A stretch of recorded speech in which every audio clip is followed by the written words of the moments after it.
Bonjour à toutes et à tous. Alors j'espère que vous vous portez bien en ce moment, en tout cas je vous le souhaite. Alors aujourd'hui je voulais vous proposer un contenu un peu particulier, alors qui n'aura rien à voir avec les lunes, les transits ou les horoscopes, mais plutôt une forme de réflexion sur la façon dont le thème natal d'une personne s'inscrit dans le collectif et la façon dont le collectif va influencer, ou pas d'ailleurs, on va voir, le thème natal, donc le ciel d'une personne bien particulière. Alors comme vous le savez, en termes de développement individuel ou personnel, la signification d'un thème est beaucoup plus riche et plus complexe qu'une simple description symbolique de ce qui est. C'est loin d'être quelque chose de plaqué, disons quelque chose qu'on va aller chercher comme une définition à l'intérieur d'un dictionnaire, par exemple. Et c'est pourquoi en astrologie, on travaille beaucoup avec les archétypes, les fameux archétypes. Alors pourquoi ? Parce que ça nous permet de comprendre la façon dont une personne a pu donner une expression concrète dans sa propre vie aux archétypes. Et ça nous permet aussi de mieux discerner les possibilités d'une direction de développement optimale. Les archétypes, en fait, en astrologie, informent non seulement la personne, donc l'individu, mais aussi le collectif.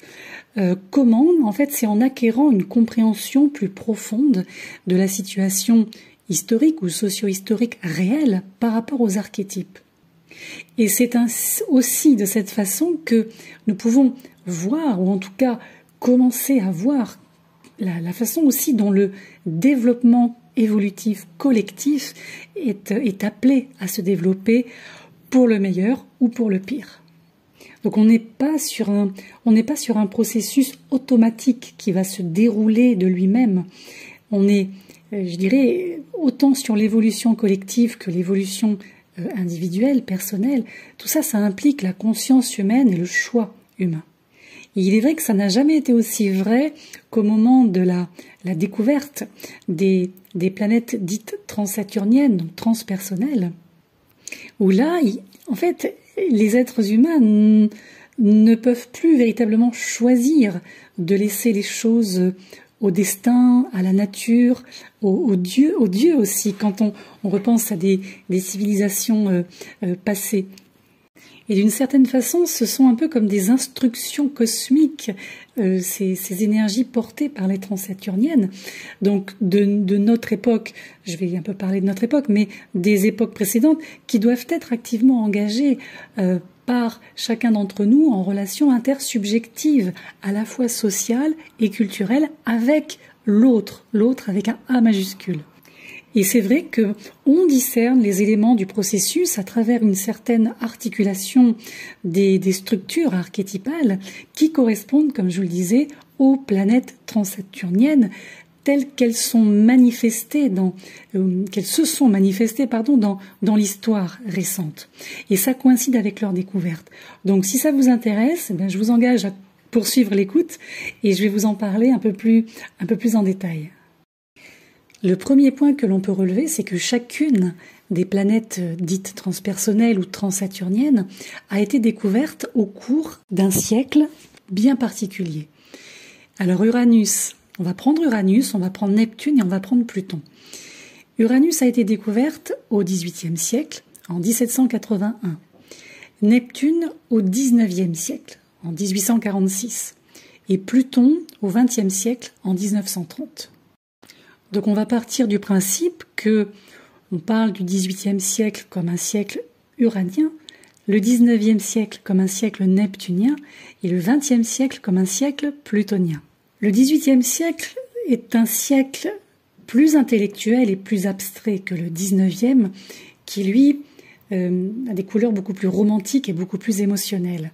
C'est un peu comme si Uranus était, le prophète de l'individualisme et de l'idéal de liberté pour l'individu.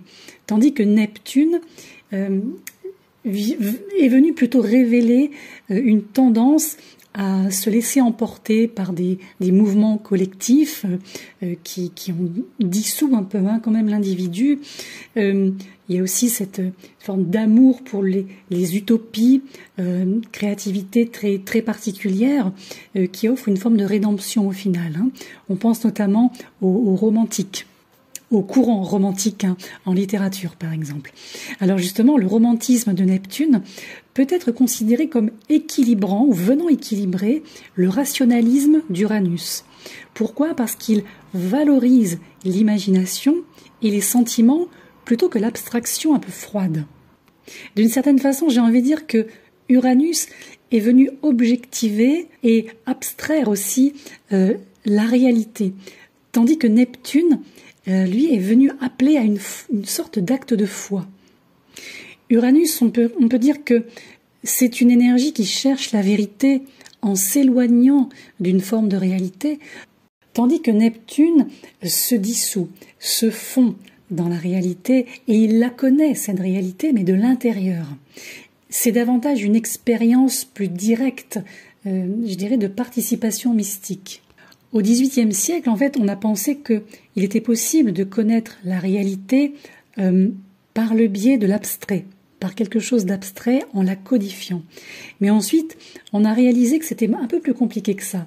Et grâce à Neptune, courant XIXe, on a réalisé que finalement notre esprit faisait partie de la réalité que nous essayons de comprendre et qu'il n'était pas possible de séparer l'esprit du reste.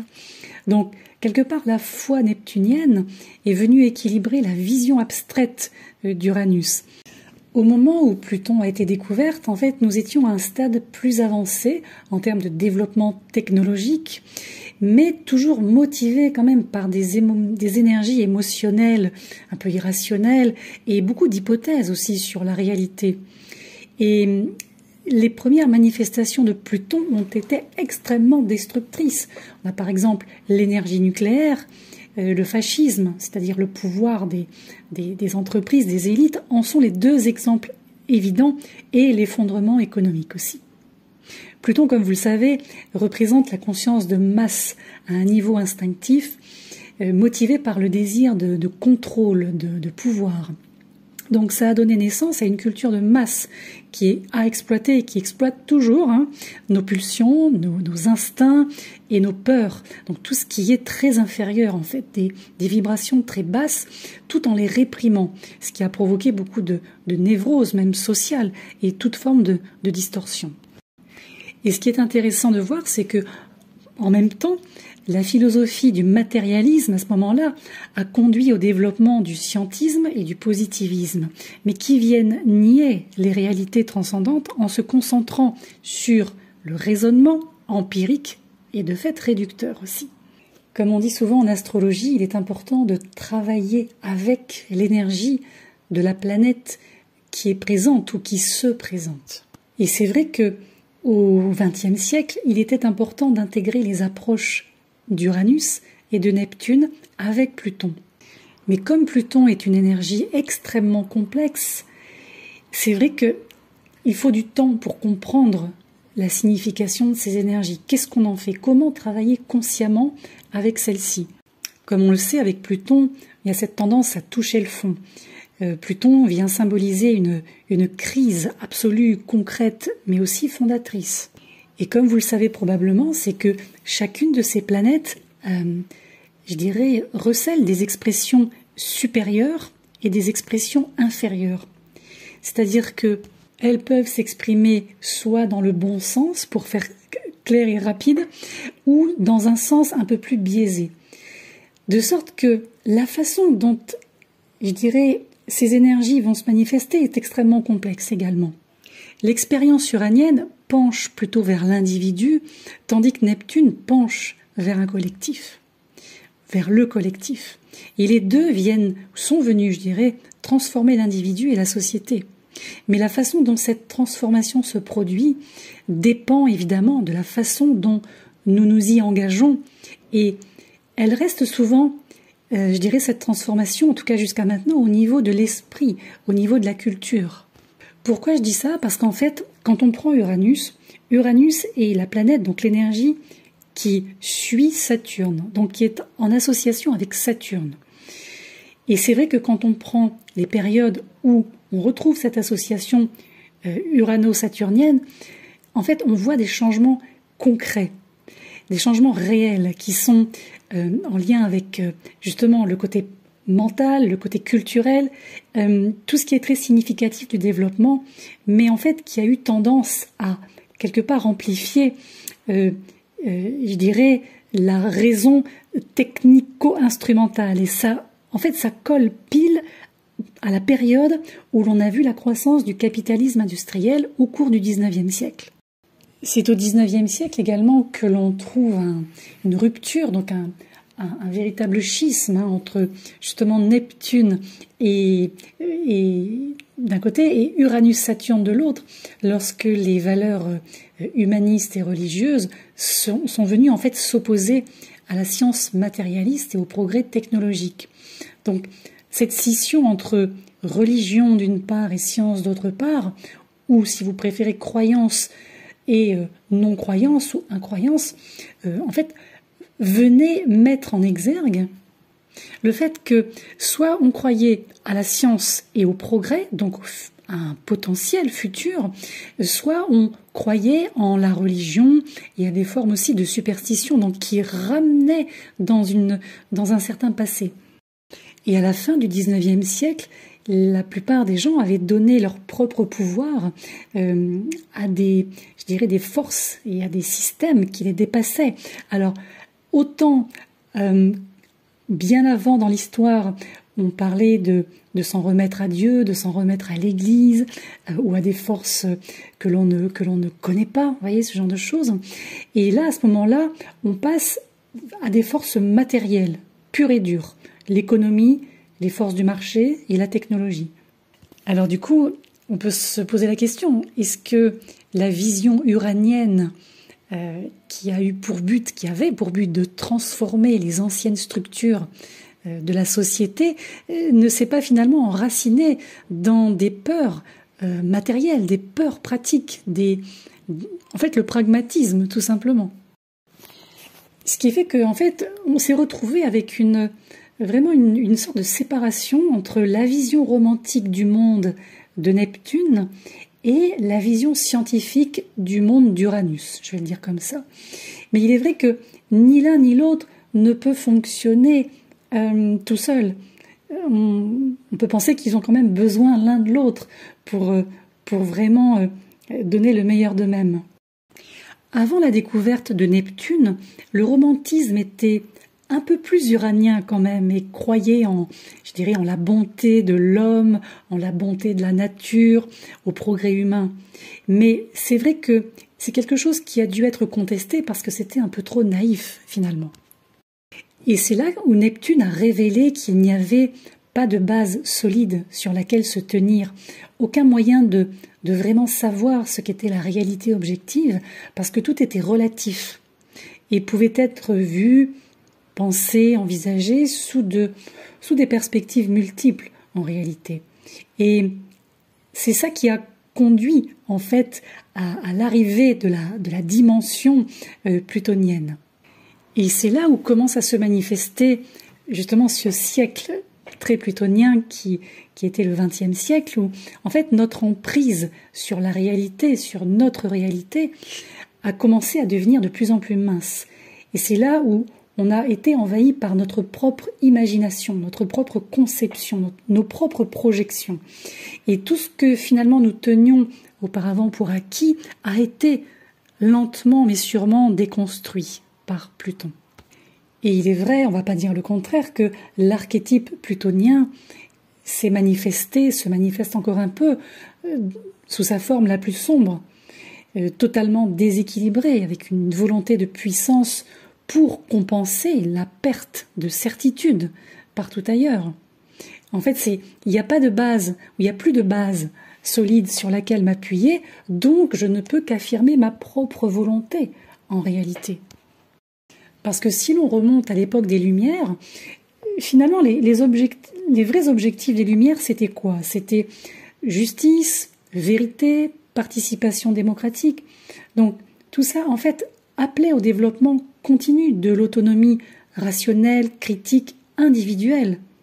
Mais comme on l'a vu, un tel objectif et surtout une telle valeur a été de plus en plus sapé par le capitalisme industriel et comme on le sait, on le voit, l'hégémonie croissante des élites technologiques et aussi par, je dirais, une forme de confusion intellectuelle et culturelle croissante à travers l'époque neptunienne. Alors maintenant, aujourd'hui, on doit faire face à notre relation déséquilibrée avec Pluton de manière à pouvoir essayer de guérir cette situation et de trouver une voie à suivre qui ne soit pas destructrice et surtout qui ne rejette pas les bons côtés d'Uranus et de Neptune. Quelque part, il faut conserver la critique rationnelle d'Uranus qui nous permet de remettre en question, de douter, puisque le doute est le propre de l'homme, et la compassion universelle et la connectivité de Neptune, afin de pouvoir découvrir et de révéler en fait aussi les modèles de pouvoir qui ont déformé notre relation les uns avec les autres et aussi avec la réalité. Alors concrètement, qu'est-ce que ça signifie ? Eh bien, ça signifie de faire le travail de l'ombre, faire face à la naïveté aussi de nos, entre guillemets, je dirais, notions romantiques passées sur ce qui était possible, sur ce que les êtres humains sont capables de faire et comment nous pouvons vivre ensemble sans tomber dans les schémas habituels. Alors ça implique également de faire face à la réalité des structures plutoniennes oppressives dans lesquelles nous vivons encore aujourd'hui. La difficulté, c'est que l'oppression est cachée, l'oppression est obscurcie. C'est très plutonien, ça. Parce qu'en fait, elle est en réalité une partie si omniprésente du système lui-même qu'elle fonctionne aussi en grande partie à travers notre inconscient. Alors il va être facile, évidemment, d'identifier les individus qui abusent du pouvoir, mais il est beaucoup plus difficile de relier les points, vous voyez, point par point, et de voir véritablement la nature du système dans lequel on vit. Et c'est ici que la notion de liberté est très particulière, parce que, quoi qu'on dise, la pensée de chacun a été façonnée par des forces collectives, indépendantes de fait de notre volonté, et qui n'ont pas nos meilleurs intérêts à cœur, il faut bien le dire. Et c'est là où intervient aussi ce que j'appelle, entre guillemets, la propagande neptunienne. Il y a ce côté hypnotique qui rentre en jeu. Et ça ne fonctionne positivement que si chacun a appris à utiliser ici Uranus efficacement, c'est-à-dire à penser de manière critique et à comprendre aussi l'importance de l'autonomie et de la liberté individuelle. On pourrait dire que les médias, les mass médias, sont neptuniens, mais leur contrôle, lui, est plutonien. Et souvent, on entend ces derniers temps et en ce moment, mais pourquoi tous ces gens ne comprennent pas, pourquoi tous ces gens n'ouvrent pas les yeux, pourquoi ils ne se réveillent pas. On entend beaucoup parler de réveil, voire même d'éveil, parce qu'il y a des gens qui vivent dans une sorte de monde fantastique créé pour eux par le système qui est occupé à les détruire. C'est cette notion de culture, entre guillemets, culture, bien sûr, de masse, qui est utilisée comme une drogue pour garder les gens endormis. On l'a vu ces dernières années.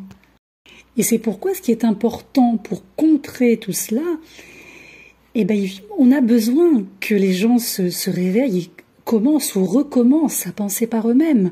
Donc là, c'est Uranus qui parle. Mais ça signifie aussi faire face à l'obscurité, faire face au traumatisme caché dans les profondeurs de chaque être, de chaque personne. Là, c'est Pluton qui parle. Et comme vous le savez, Pluton vous encourage à pénétrer dans les profondeurs, à trouver le fondement de votre être. Mais aussi, ce que vous allez trouver là-bas, c'est Neptune. Parce que Neptune permet de transcender tout ce processus plutonien. Et c'est pourquoi, quand on parle d'époque plutonienne, oui, on est véritablement dans une crise plutonienne des valeurs. Là aussi, on va pas dire le contraire, je pense, c'est que la civilisation dite occidentale n'est pas vraiment dans une perspective transcendante, dans une perspective neptunienne, là, en tout cas dans le bon sens du terme. Donc il est important, et très important, que chacun relève le défi de devenir plus conscient, plus engagé dans sa propre évolution déjà. Déjà, à son propre niveau, l'individu peut faire beaucoup de choses. C'est ici que, justement, ces trois planètes, les trois planètes dont je parle depuis tout à l'heure, donc qui sont Uranus, Neptune et Pluton, doivent être intégrées et rendues aussi conscientes que possible. C'est vraiment ça, c'est consciente, de manière à ce qu'elles puissent être équilibrées les unes avec les autres du côté transpersonnel et ensuite pouvoir donner aussi leurs atouts sur le plan individuel.